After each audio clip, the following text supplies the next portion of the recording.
കഴിഞ്ഞ ആഴ്ച Figma config, അതായത് ഫിഗ്മയുടെ ഇവൻ്റാണ് കോൺഫിഗ് എന്ന് പറയുന്നത്. അതിൽ കുറേ പുതിയ പ്രൊഡക്ട്സ് ലോഞ്ച് ചെയ്തായിരുന്നു. അതായത് Figma draw, Figma buzz, Figma site, Figma make, പിന്നെ ചില ചെറിയ ഫീച്ചേഴ്സ്. അപ്പോൾ ഇതൊക്കെ എന്താണെന്നുള്ളതിൻ്റെ ഒരു ഇൻട്രോ വീഡിയോ ആണ് എന്ന് ചെയ്യുന്നത്. ഒന്നും ഭയങ്കര ഡീറ്റെയിൽ ആയിട്ടല്ല, എല്ലാം എന്താ പറയുക, ജസ്റ്റ് എന്താണ് ആ പ്രൊഡക്റ്റ് എന്ന് ഇൻട്രൊഡ്യൂസ് ചെയ്യുന്ന ഒരു സ്മോൾ വീഡിയോ ആണത്. അവർ ഒന്ന് എന്ന് പറയുന്നത് ഫിഗ്മ ബസ് എന്ന് പറയുന്ന ഒരു പ്ലാറ്റ്ഫോമാണ്. പിന്നെ ഫിഗ്മ സൈറ്റ്, ഫിഗ്മ മേക്ക്, ഇത് ഓരോന്നും എന്താണെന്ന് നമുക്ക് നോക്കാം. ഫിഗ്മ ബസ് ബേസിക്കലി ഇപ്പോൾ നിങ്ങൾ ക്യാൻവ ഉപയോഗിച്ചിട്ടുണ്ടെങ്കിൽ ക്യാൻവ പോലെയുള്ള എക്സാക്ട്ലി ഞാൻ പറയുകയാണെങ്കിൽ ഒരു കോപ്പി എന്ന് തന്നെ പറയാം. അതായത് നമുക്ക് സോഷ്യൽ മീഡിയ പോസ്റ്റുകൾ അല്ലെങ്കിൽ ഗ്രാഫിക് ഡിസൈൻ വർക്കുകൾ വളരെ പെട്ടെന്ന് ചെയ്യാൻ പറ്റുന്ന ഒരു ടെംപ്ലേറ്റ് ബേസ്ഡ് ആയിട്ടുള്ളൊരു പ്ലാറ്റ്ഫോം. ഇപ്പോൾ നമ്മളിപ്പോൾ ഒരു ബ്ലാങ്ക് പേജ് ആഡ് ചെയ്യുകയാണെങ്കിൽ ഇതിൻ്റെ ഡിസൈൻ അല്ലെങ്കിൽ ലേഔട്ടൊക്കെ ഓൾമോസ്റ്റ് സെയിം നമ്മുടെ ഫിഗ്മ പോലെ തന്നെ ഇരിക്കുന്നുണ്ട്. പക്ഷേ ഈ ലെഫ്റ്റ് സൈഡിൽ നോക്കിക്കഴിഞ്ഞാൽ നമുക്ക് കാണാം, നമുക്ക് കുറേ ടെംപ്ലേറ്റ്സ് അവൈലബിൾ ആണ്. അപ്പോൾ ആ ടെംപ്ലേറ്റുകൾ സെലക്ട് ചെയ്യുന്നു, നമുക്കതിൻ്റെ കണ്ടൻറ്റ് ചേഞ്ച് ചെയ്യാവുന്ന രീതിയിലുള്ള ഒരു സിമ്പിളായിട്ടുള്ളൊരു പ്ലാറ്റ്ഫോം. ഇതിൻ്റെ ഡീറ്റെയിൽ ആയിട്ടുള്ളൊരു ട്യൂട്ടോറിയൽ ഞാൻ പിന്നെ ചെയ്യാം. പക്ഷേ ബേസിക്കലി എന്ന് പറയുന്നത് ഒരു ക്യാൻവയുടെ ഒരു റീപ്ലേസ്മെൻറ്റ്. പിന്നെ ക്യാൻവയിൽ പറ്റാത്തൊരു കാര്യം ഞാൻ മനസ്സിലാക്കിയെന്ന് വെച്ച് കഴിഞ്ഞാൽ നമുക്ക് മൾട്ടിപ്പിൾ സൈസസിൽ ഇത് ചെയ്യാമെന്നുള്ളതാണ്. ഇപ്പോൾ ക്യാൻവയിൽ നമുക്ക് എന്താ പറയുക, ഇപ്പോൾ 2 ഡിഫറെൻറ്റ് സൈസസിൽ ചെയ്യാൻ പറ്റുന്നുണ്ടായിരുന്നില്ല. അപ്പോൾ റീസെൻ്റ്ലി ക്യാൻവയിൽ അപ്ഡേറ്റ് വന്നിട്ട് ചെയ്യാൻ പറ്റും. പക്ഷേ മുന്നേ ക്യാൻവയിൽ നമുക്കിങ്ങനെ ഒരേ ഫയലിൻ്റെ ഉള്ളിൽ നമുക്ക് മൾട്ടിപ്പിൾ എന്താ പറയുക റെസൊല്യൂഷൻസ് ചെയ്യാൻ പറ്റില്ലായിരുന്നു. ഇതിൽ ഓൾറെഡി സ്റ്റാർട്ടിങ്ങിൽ തന്നെ സോൾവ് ചെയ്തിട്ടുണ്ട് ക്യാൻവയിൽ. അത് പിന്നീടാണ് വന്നത്. അപ്പോൾ ബേസിക്കലി നമുക്ക് എന്താ പറയുക, പല ടെംപ്ലേറ്റ്സ് ആഡ് ചെയ്തിട്ട് നമുക്കത് എഡിറ്റ് ചെയ്യാം. ഇതിൽ കുറേ ടെംപ്ലേറ്റ്സ് അവൈലബിൾ ആണ് ഓൾറെഡി. അപ്പോൾ അതാണ് ഒരു പ്രൊഡക്റ്റായിട്ട് ഒരു സംഭവം. നമ്മൾ ഫിഗ്മ എന്ന് പറഞ്ഞ ആപ്ലിക്കേഷൻ്റെ കൂടെ തന്നെയാണെങ്കിലും ഇത് ആക്ച്വലി ഒരു പുതിയൊരു പ്രൊഡക്റ്റ് പോലെ തന്നെയാണ്. ഇത് ഫിഗ്മ സൈറ്റ് എന്ന് പറഞ്ഞ പ്ലാറ്റ്ഫോമാണ്. ഫിഗ്മ സൈറ്റ് ബേസിക്കലി നിങ്ങൾ ഫ്രെയിമർ സൈറ്റ് കണ്ടിട്ടുണ്ടെങ്കിൽ അതിൻ്റെ തന്നെ ഒരു ഫിഗ്മ വേരിയേഷനാണ്. അതായത് നിങ്ങളുടെ ഒരു ഫിഗ്മ ഡിസൈൻ ഉണ്ടെങ്കിൽ അതിനെ നമുക്കൊരു വെബ്സൈറ്റാക്കി മാറ്റാനോ അല്ലെങ്കിൽ നമുക്കൊരു ഡയറക്റ്റ് സൈറ്റ് ചെയ്യാനോ ഉള്ള ഒരു ഓപ്ഷനാണ്. അപ്പോൾ നമുക്ക് ഇവിടെ ഒരു വെബ്സൈറ്റ് ചെയ്യുമ്പോൾ അതിൻ്റെ തന്നെ എക്സാക്ട്ലി നിങ്ങൾ ഫ്രെയിമർ ഉപയോഗിച്ചിട്ടുണ്ടെങ്കിൽ അതിൻ്റെ അതേപോലത്തെ ഒരു പ്ലാറ്റ്ഫോമാണ്. ഇതേ റൈറ്റ് സൈഡിൽ അതിൻ്റെ മൊബൈൽ റെസ്പോൺസീവ് കാണിക്കും. അങ്ങനെയുള്ള ഇപ്പോൾ നമ്മുടെ ഓൾറെഡി ഓട്ടോ ലേഔട്ടുള്ള ഒരു ഡിസൈൻ ഉണ്ടെങ്കിൽ അത് നമുക്ക് കുറച്ചുകൂടി ഈസി ആയിരിക്കും. അല്ലെങ്കിൽ നമ്മൾ മാനുവലി അത് ചെയ്യുക എന്നുള്ളതാണ്. അപ്പോൾ ഇത് നമുക്ക് ഞാൻ മുന്നേ പറഞ്ഞ പോലെ ഇതിൻ്റെയൊക്കെ ഒരു ഡീറ്റെയിൽ ആയിട്ട് ട്യൂട്ടോറിയൽ പിന്നെ ചെയ്യുന്നതായിരിക്കും. പക്ഷേ ബേസിക്കലി എന്ന് പറഞ്ഞാൽ നമുക്ക് ഹോം പേജ് അല്ലെങ്കിൽ ഇപ്പോൾ നമ്മളൊരു അബൌട്ട് പേജ്, കോൺടാക്ട് പേജ്, എങ്ങനെയുള്ള ഇന്നർ പേജസ് ഇവിടെ ക്രിയേറ്റ് ചെയ്യാം. പ്രത്യേകിച്ച് ഇതിനൊരു ലേണിംഗ് കർവൊന്നുമില്ല, പെട്ടെന്ന് തന്നെ നമുക്ക് ഈസി ആയിട്ട് ചെയ്യാവുന്ന രീതിയിലാണ് ഇത് എന്താ പറയുക ഉണ്ടാക്കിയിട്ടുള്ളത്. ഇത് ഞാൻ ഏറ്റവും എക്സൈറ്റഡ് ആയിട്ടുള്ള ഒരു ഫീച്ചറല്ല പ്രൊഡക്റ്റ് എന്ന് പറയാം, ഫിഗ്മ മേക്ക് എന്ന് പറയുന്നത് ബേസിക്കലി ലവബിൾ, അതായത് ലവബിൾ എന്ന് പറഞ്ഞിട്ട് വേറൊരു പ്ലാറ്റ്ഫോം ഉണ്ട്. അതിൻ്റെ ഒരു എക്സാക്റ്റ് കോപ്പി എന്ന് തന്നെ വേണമെങ്കിൽ പറയാം. ഞാൻ പറയുകയാണെങ്കിൽ ഇപ്രാവശ്യം ഫിഗ്മ ഇറക്കിയിട്ടുള്ള എല്ലാ പ്രൊഡക്ട്സും എന്താ പറയുക ഒരു പുതിയ എന്തെങ്കിലും ഇന്നോവേഷനായിട്ട് എനിക്ക് പേഴ്സണലി തോന്നിയിട്ടില്ല. എല്ലാം മറ്റ് പ്രൊഡക്റ്റുകളെ അവരുടെ ഒരു പ്രൊഡക്റ്റിലേക്ക് കൊണ്ടുവരിക മാത്രമാണ് ചെയ്തിട്ടുള്ളത്.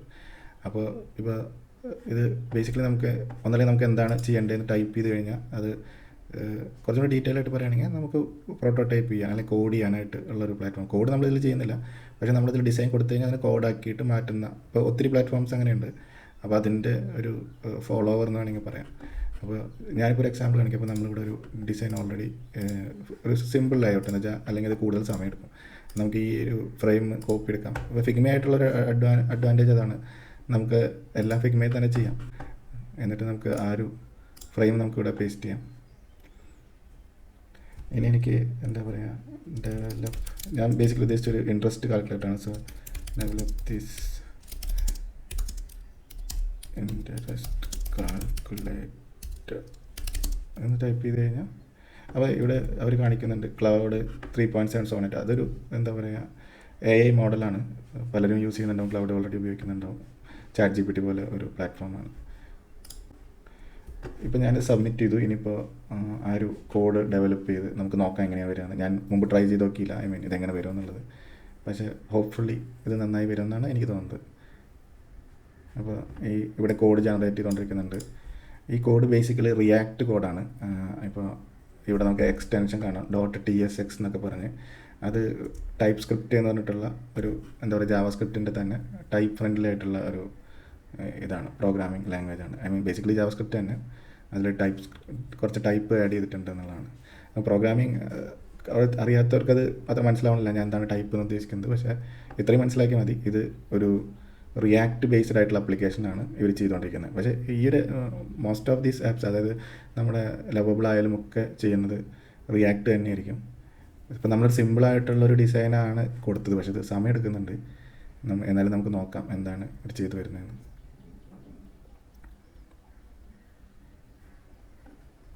ഇവരെന്തോ ചെയ്തിട്ടുണ്ട്. ഓക്കെ, ഞാൻ പറഞ്ഞതിലും കൂടുതൽ ഇവർ ചെയ്തിരിക്കുകയാണ്. നമ്മൾ വളരെ സിമ്പിളായിട്ടുള്ള ഒരു ഡിസൈനാണ് കൊടുത്തത്. അവരുടെ ഇഷ്ടത്തിന് കുറച്ചും കൂടി കാര്യങ്ങൾ ചെയ്തിട്ടുണ്ട്. അതിൻ്റെ ആവശ്യം ഉണ്ടായിരുന്നില്ല. പക്ഷേ എനിവേയ്സ് നമ്മൾ വിചാരിച്ചേക്കാം, ഐ മീൻ ഭയങ്കര അഡ്വാൻസ്ഡ് ആണ്. പക്ഷേ നമ്മുടെ ഡിസൈൻ പോലത്തെ ഒരു സംഭവമല്ല ചെയ്തത്.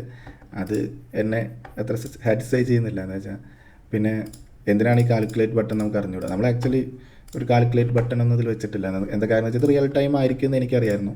ഇപ്പോൾ നമ്മൾ ടൈപ്പ് ചെയ്യുമ്പോൾ തന്നെ ഇവിടെ വാല്യൂ ചേഞ്ച് ആയിക്കൊണ്ടിരിക്കും. അതായത് നമ്മൾ കാൽക്കുലേറ്റ് ഒന്നും ക്ലിക്ക് ചെയ്യേണ്ട കാര്യമില്ല. അപ്പോൾ അവിടെ ഇവർക്ക് എന്തോ മണ്ടത്തരം പറ്റിയിട്ടുണ്ട്. ഇവരെന്തിനാണ് ഈ കാൽക്കുലേറ്റ് ബട്ടൺ വെച്ചിരിക്കണമെന്ന് എനിക്കറിഞ്ഞൂടാ. അപ്പോൾ പക്ഷേ എനിവേ എന്തോ ഒരു കാൽക്കുലേറ്റർ അവർ ഉണ്ടാക്കി തന്നിട്ടുണ്ട്. കാൽക്കുലേഷനൊക്കെ കറക്റ്റ് ആയിരിക്കും, അതിലൊന്നും എനിക്ക് സംശയമില്ല. പക്ഷേ നമ്മൾ എന്താണ് ചോദിച്ചത് അതിൽ കൂടുതലാണ് അവർ നമുക്ക് തന്നിട്ടുള്ളത്. ഇത് കൂടാതെ ഇപ്പോൾ ഈ ഒരു 3 പ്രൊഡക്ട്സ്, അതായത് ഫിഗ്മ ബസ് അല്ലെങ്കിൽ മേക്ക് സൈറ്റ്, ഈ 3 പ്രൊഡക്റ്റ് അല്ലാതെ ഫിഗ്മ ഒരു വളരെ ഇമ്പോർട്ടൻ്റ് ആയിട്ടുള്ളൊരു ഫീച്ചർ കൊടുത്തിട്ടുണ്ട്.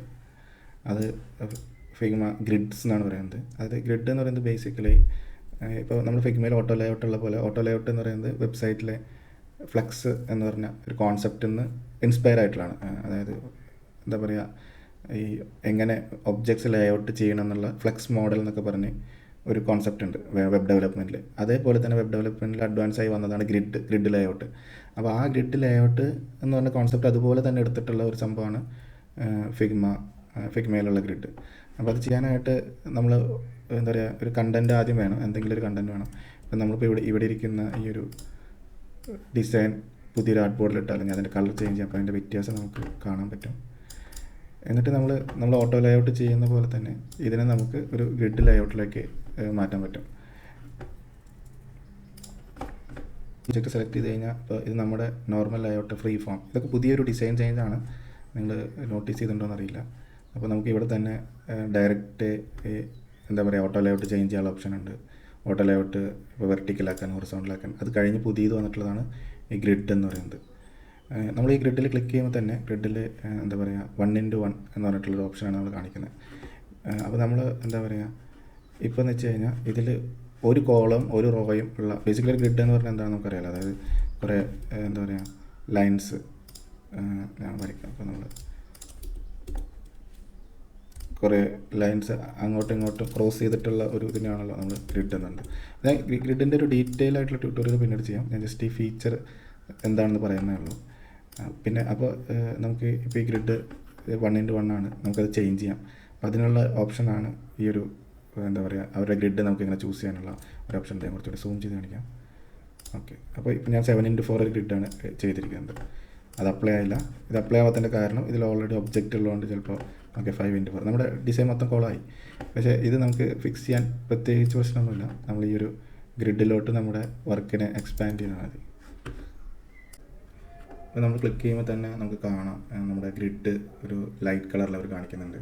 പക്ഷേ നമ്മൾ ഓട്ടോ ലേഔട്ടിലുള്ള ഒരു ഡിസൈൻ ഗ്രിഡിലോട്ട് മാറ്റിയപ്പോൾ ഉണ്ടായിട്ടുള്ള ഒരു പ്രോബ്ലമാണ് നമുക്ക് കാണുന്നത്.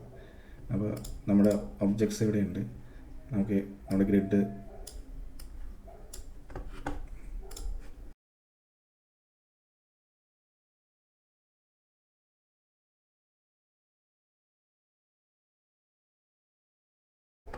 ഞാൻ കാണിക്കുന്ന ഒരു ഗുഡ് എക്സാമ്പിൾ അല്ല, ജസ്റ്റ് ഞാൻ പ്ലേസ് ചെയ്യുന്നുള്ളൂ. ബേസിക്കലി ഇത്രയേ ഉള്ളൂ. നമുക്ക് ഓൾറെഡി ഒരു പ്രീ ഡിഫൈൻഡ് ആയിട്ടുള്ള ഗ്രിഡ് ഉണ്ട്. ആ ഗ്രിഡിലോട്ട് നമുക്ക് നമ്മുടെ ഒബ്ജക്റ്റിനെ പ്ലേസ് ചെയ്യാം എന്നുള്ള ഒരു കാര്യമാണ് ഇതിലുള്ളത്.